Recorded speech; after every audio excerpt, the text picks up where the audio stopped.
दर्शक बंधु पवित्रतार सी शब्दटीए सतीतर सी देवीटीए प्रत्येक ओडिया मानक अगणार पूजा पाउथिबा संज सकाळर सी तुलसीटीए से तुलसी ओडिशार कला और संस्कृति को आउपाद आगक नवा पाई सम्माननीय श्रीजुक्त अनंत नारायण धड़क प्रयोजन प्रयोजित यात्रा सम्राट तुलसी गणनाट्य परिवार तरफ समस्त को शुभेच्छा शुभकामना शुभ अभिनंदन।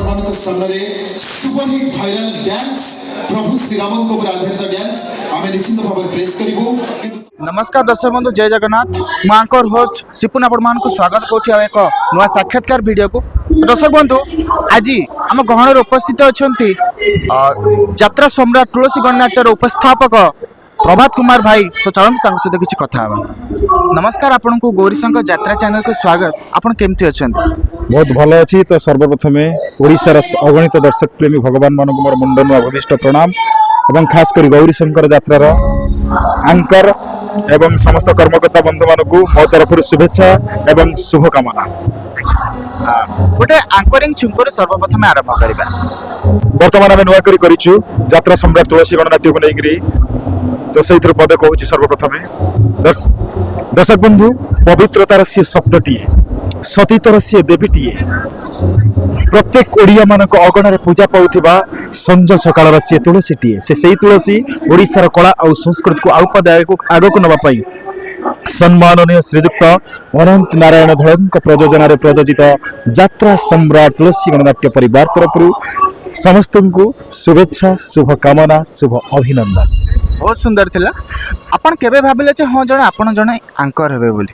मो के भाविनी मो दर्शक बंधु माने जेबे माने सेही माने को भल पाइबा जेबे दैछथि मो सेही भल पाइबार सेहीटी अछि सेही जगह तांको भल पाइबार अछि।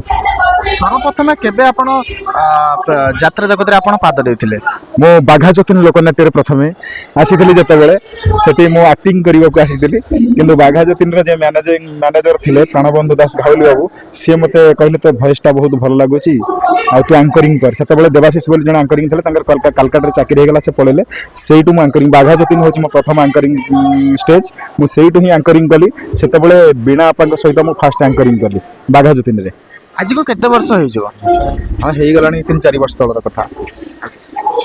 वर्तमान यात्रा जे व्यवस्था रही यात्रा जपरी श्रृंखला जपरी 9:30 हम जपरी सब वर्गर दर्शक आसिक नाटक देखिपारे से बाबद आप कौन कहे?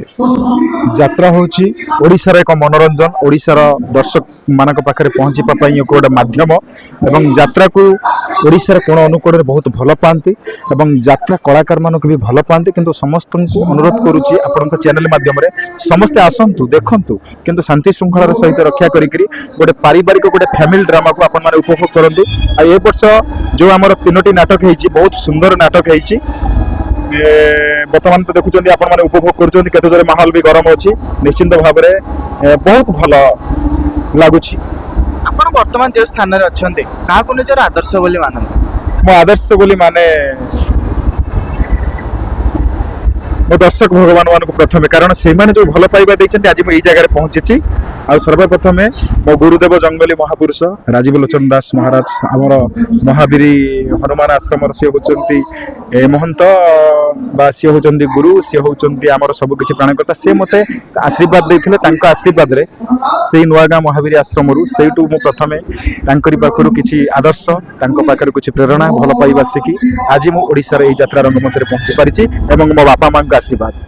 आपणक घर आपणक परिवार विषय रे किछि आम घर हूँ जगतसिंहपुर जिला कुजंग मो छोटिया गाँ दुआड़िया गाँ जो छाटीमाटी कोड़िया मो जन्म एवं पिलाटी दिन मो मामू घर सरुमही बढ़ी पाठ पढ़ी एवं दुआड़िया हूँ मो जन्मभूमि सरुमही हूँ मो कर्मभूमि मो दुईटा को आदरिक निए गोटे केन्द्रापड़ा और गोटे जगतसिंहपुर मोर दुईटा परिचय मुझे बंची एवं यात्रा जगत को सही परिचय मुझे आपण राउरकेला आसछन्ते कुआडे कुआडे बुल्लेनी राउरकेला आसछन्ते केमति लागुछ आपण? राउरकेला भी बहुत भल लगुच आमर इस्पात नगरी सहर एवं आम सबुज सुंदर सहर आम ओडिशार राउरकेला हूँ एक सुंदर सहर जोटिकी ऋषि व्यासदेव जन्मस्थान भाव में परिचित व्यासदेव जे कि पवित्र महाभारत को यही जगह बसिक पवित्र भाव में कल्पना करते ये हूँ से सुंदरगढ़ जिलार पवित्र माटी ये माटी को मोर सर्वप्रथम मुंड नुआ प्रणाम और ओडिशार अगणित दर्शक बंधु मान मोर मुंड नुआ प्रणाम। आज यात्रा सम्राट बाजीमात करुच्ची यात्रा सम्राट तुलसी गणनाट्य हाउसफुल आसंता काली भी डबल शो होगा जाऊँगी से बाबद कौन कहे?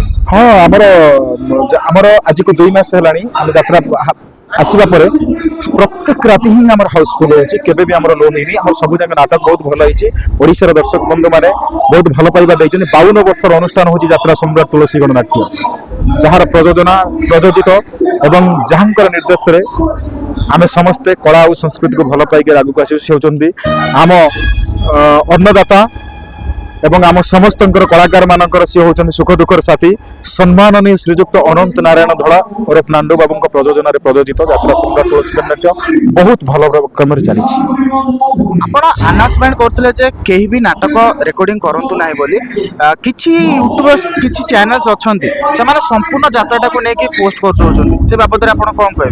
ଦେଖନ୍ତୁ, ଆମେ ମେସେଜ ଏବଂ ସଚେତନତା ଦେଉଛୁ, କାରଣ ଏ ନାଟକଟିକୁ ଯେତେବେଳେ ୟୁଟ୍ୟୁବର ଭାଇମାନେ ପକେଇ ଦେଉଛନ୍ତି ବା ତାଙ୍କ ଚ୍ୟାନେଲ ମାଧ୍ୟମରେ ଦେଖେଇ ଦେଉଛନ୍ତି, ଲୋକଙ୍କର ରୁଚି ଟିକେ କମି ଯାଉଛି, ସମସ୍ତେ ମୋବାଇଲରେ ଦେଖୁଛନ୍ତି।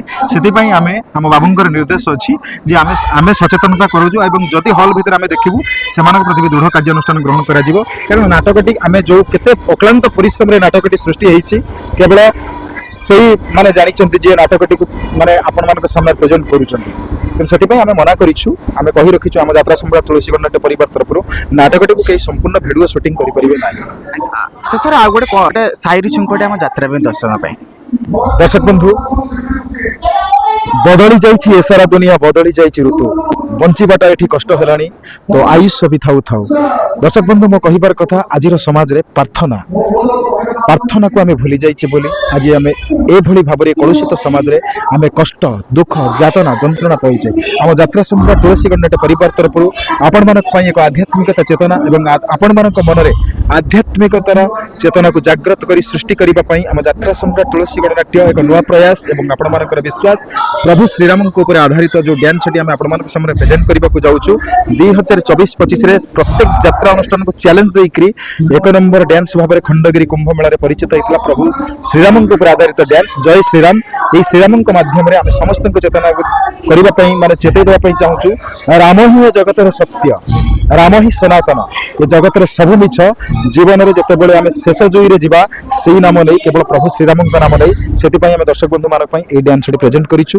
କେବଳ କିଛି ଆଧ୍ୟାତ୍ମିକତା ଚେତନା ଆସୁ ଏ କଳୁଷିତ ସମାଜରେ, କାରଣ ଏଠି ବାପ ପୁଅରେ ଚାଲିଛି ଛନ୍ଦ ଆଉ କପଟତା, ଏଠି ଶାଶୁ ବୋହୂରେ ଚାଲିଛି ପ୍ରତିଯୋଗିତା, ଏଠି ଭାଇ ଭାଇରେ ଚାଲିଛି ବି ପ୍ରତିଯୋଗିତା। ଏଠି କେହି ବି ଆଜି ଠିକ ନାହାନ୍ତି। ଆଜି ସମସ୍ତେ କଳୁଷିତ ସମାଜରେ ଟଙ୍କା ପଛରେ ଧାଇଛନ୍ତି, କାହା ପାଖରେ ସମୟ ନାହିଁ କାହାକୁ ଟିକେ ଭଲ କଥା ପଦେ କହିବା ପାଇଁ। ସେଥିପାଇଁ ଆମେ ଆଧ୍ୟାତ୍ମିକତା ପାଇଁ ଏ ଡ୍ୟାନ୍ସଟିକୁ ଆମେ ପ୍ରେଜେଣ୍ଟ କରୁଛୁ ଦର୍ଶକ ବନ୍ଧୁମାନଙ୍କ ସାମ୍ନାରେ। ବହୁତ ସୁନ୍ଦର ଥିଲା। ଶେଷରେ ଆମ ଯାତ୍ରା ପାଇଁ ଦର୍ଶକ ଆପଣ କ'ଣ କହିବେ? ଯାତ୍ରାପ୍ରେମୀ ଦର୍ଶକ ବନ୍ଧୁମାନଙ୍କୁ କହିବି, ଆପଣମାନେ ଆସନ୍ତୁ ଯାତ୍ରା ସମ୍ରାଟ ତୁଳସୀ ଗଣନାଟ୍ୟକୁ ଦେଖନ୍ତୁ, ଉପଭୋଗ କରନ୍ତୁ। ନାଟକ 3ଟି ନାଟକ ବହୁତ ଭଲ ହେଇଛି। ଡ୍ୟାନ୍ସ, ମେଲୋଡି ଏବଂ ଆଙ୍କରିଂ ସବୁକିଛି ବହୁତ ଭଲ ଭାବରେ ଚାଲିଛି। ଆପଣମାନେ ଆସନ୍ତୁ, ଏନ୍ଜୟ କରନ୍ତୁ, ଖୁବ୍ ସାରା ମଜାମସ୍ତି କରନ୍ତୁ। ଏତିକି କରୁଛି। ଆପଣଙ୍କୁ ଅଶେଷ ଧନ୍ୟବାଦ। ଆମକୁ କିଛି ସମୟ ସୁଯୋଗ ଦେଇଥିବାରୁ ଆପଣଙ୍କ ସହିତ କଥା ହେବା ପାଇଁ। ପ୍ରଭୁ ଶ୍ରୀ ଜଗନ୍ନାଥଙ୍କ ପାଖରେ ଏତିକି ପ୍ରାର୍ଥନା କରୁଛି, ଆପଣ ସବୁବେଳେ ସୁସ୍ଥ ରୁହନ୍ତୁ, ଭଲ ରୁହନ୍ତୁ, ଆଉ ଏମିତି ଆମକୁ ଏଣ୍ଟରଟେନମେଣ୍ଟ କରନ୍ତୁ। ନମସ୍କାର, ଜୟ ଜଗନ୍ନାଥ।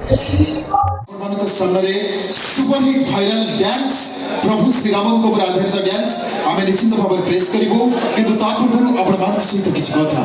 ଦର୍ଶକ ବନ୍ଧୁ, ଏଠି କିନ୍ତୁ ମଣିଷ ବଦଳି ଯାଇଛି। ଏଇଥିପାଇଁ ବଦଳି ଯାଇଛି, କ'ଣ ଭାଇ କିଛି କହୁଛନ୍ତି? ନିଶ୍ଚିତ ଭାବରେ ଆପଣ ବସନ୍ତୁ, ନିଶ୍ଚିତ ଭାବରେ ଆମେ ପ୍ରେସ୍ କରିବୁ, ବସନ୍ତୁ। ତ ଦର୍ଶକ ବନ୍ଧୁ, ଆପଣମାନଙ୍କ ସହିତ କିଛି କଥା। ତ ଦର୍ଶକ ବନ୍ଧୁ, ଆମେ ଯେଉଁ ଦୁନିଆରେ ବସବାସ କରୁଛେ, ସବୁଠି ଅନ୍ୟାୟ, ସବୁଠି ଅନୀତି, ସବୁଠି ଦୁର୍ନୀତି, ବିଶୃଙ୍ଖଳିତର ମାଇଲ ଖୁଣ୍ଟ ପଛରେ ଆମେ ଛିଡ଼ା ହେଇଛେ। ତ ଏଠି ଜୀବନଟା ଲାଗୁଛି ଅଣନିଶ୍ୱାସୀ ପରି। ଦର୍ଶକ ବନ୍ଧୁ, ଏଠି ଗୋଟେ ଭାଇକୁ ପଚାରିଲେ ଭାଇର କଥା, ସେ ଭାଇ ଜଣକ କହୁଛି ମୋ ଭାଇ ନାଁରେ ମୋର କେସ୍ ଚାଲିଛି। ଆଉ ଜଣେ ଭାଇକୁ ଭାଇ କଥା ପଚାରିଲେ ଏ ଭାଇ ଜଣକ କହୁଛନ୍ତି ଆଜ୍ଞା ମୋ ଭାଇ ନାଁରେ ମୋର କୋର୍ଟରେ ଆଜ୍ଞା କେସ୍ ଚାଲିଛି। କିନ୍ତୁ ଦର୍ଶକ ବନ୍ଧୁ, ଭାଇ ଭାଇର ପବିତ୍ର ସମ୍ପର୍କ କିନ୍ତୁ ଆଜି କଳୁଷିତ ହେଇଯାଇଛି ସମାଜରେ, ହାତେ ଆଉ ଚାକିରି ଜାଗା ପାଇଁ ଏଠି ଭାଇ ଭାଇରେ ଚାଲିଛି ବିବାଦ, ହଁ କି ନାହିଁ? କିନ୍ତୁ ଭାଇ ଥିଲେ ପଚାରିଲେ ପ୍ରଭୁ ମୁଁ ଆପଣଙ୍କର କି ସେବା କରିବି? କିନ୍ତୁ ହସି ହସି ପ୍ରଭୁ ରାମଚନ୍ଦ୍ର କହିଲେ ମୁଁ ଯେଉଁ ବାଟ ସାରା ଆସିଲି ସେ ବାଟରେ ଯେତେ ସବୁ କଣ୍ଟା ପଡ଼ିଛି ସେ କଣ୍ଟାକୁ ଟିକେ କାଢି ଦିଅ। କିନ୍ତୁ ମନଦେବୀ ହସିଲେ, ପଚାରିଲେ ପ୍ରଭୁ କାହିଁକି? ଆପଣ ତ ସେ ବାଟ ଦେଇ ଆସି ଚାଲିଛନ୍ତି, ସେ କଣ୍ଟାକୁ ସଫା କରିବାର ଅଭିପ୍ରାୟ କ'ଣ? ପ୍ରଭୁ ରାମଚନ୍ଦ୍ର ହସି ହସି କହିଲେ ସେଇ ବାଟ ଦେଇ ମୋରି ଭାଇ ଭରତ ମୋରି ପାଖକୁ ଆସୁଛି। ଏଠି ଥିଲା ଗୋଟେ ଭାଇର ଭାଇ ପ୍ରତି ମମତା, ଏଠି ଥିଲା ଗୋଟେ ଭାଇର ଭାଇ ପ୍ରତି ସ୍ନେହ, ଏଠି ଥିଲା ଗୋଟେ ଭାଇର ଭାଇ ପ୍ରତି ପ୍ରେମ। କିନ୍ତୁ ପ୍ରଭୁ ତାଙ୍କ ପାଦ କ'ଣ ଏତେ କୋମଳ ଯେ ତାଙ୍କ ପାଦରେ କଣ୍ଟା ଫୁଟିଯିବ କିନ୍ତୁ ରାମଚନ୍ଦ୍ର କହିଲେ ମୋ ପାଦରେ କଣ୍ଟା ଫୁଟିଗଲେ ମୁଁ ସହିପାରିବି କିନ୍ତୁ ମୋ ଭାଇ ଭରତ ପାଦରେ କଣ୍ଟା ଫୁଟିଲେ ମୁଁ ତିଳେ ମାତ୍ର ବି ସହିପାରିବି ନାହିଁ କାରଣ ଏଠି ଥିଲା ଗୋଟେ ଭାଇର ଭାଇ ପ୍ରତି ମର୍ଯ୍ୟାଦାବନ୍ତ ପୁରୁଷ ପ୍ରଭୁ ଶ୍ରୀ ରାମଚନ୍ଦ୍ରଙ୍କର ସ୍ନେହ ପ୍ରେମ ଏବଂ ଭଲ ପାଇବା ଥିଲା ଭାଇ ପ୍ରତି କିନ୍ତୁ ସେଇ ଭାତୃଭକ୍ତ ଭରତଙ୍କର କିନ୍ତୁ ରାଜସିଂହାସନ ଦରକାର ନଥିଲା ଦର୍ଶକ ବନ୍ଧୁ ଥିଲା ଭାଇଙ୍କର ଚରଣ ଭାଇଙ୍କର ପାଦ ଯେଉଁ ଚରଣକୁ ନେଇ ସେ ନନ୍ଦୀ ଗ୍ରାମରେ ପୂଜା କରିଥିଲେ ତ ତାଙ୍କର କେବେ ବି ରାଜ୍ୟପତି ତାଙ୍କର କୌଣସି ଲୋଭ ନଥିଲା କିନ୍ତୁ ଆଜି ଗୋଟେ ଭାଇ ଯଦି ସେ କହୁଛି ମୋ ଭାଇ ଏଠି ଚାଲିଯାନ୍ତୁ ଆଉ ଡେରି କରିବାନି ତ ଆପଣମାନଙ୍କ ପାଇଁ ଆମେ ଯେଉଁ ଡ୍ୟାନ୍ସଟି ବର୍ତ୍ତମାନ ପ୍ରେଜେଣ୍ଟ କରିବାକୁ ଯାଉଛୁ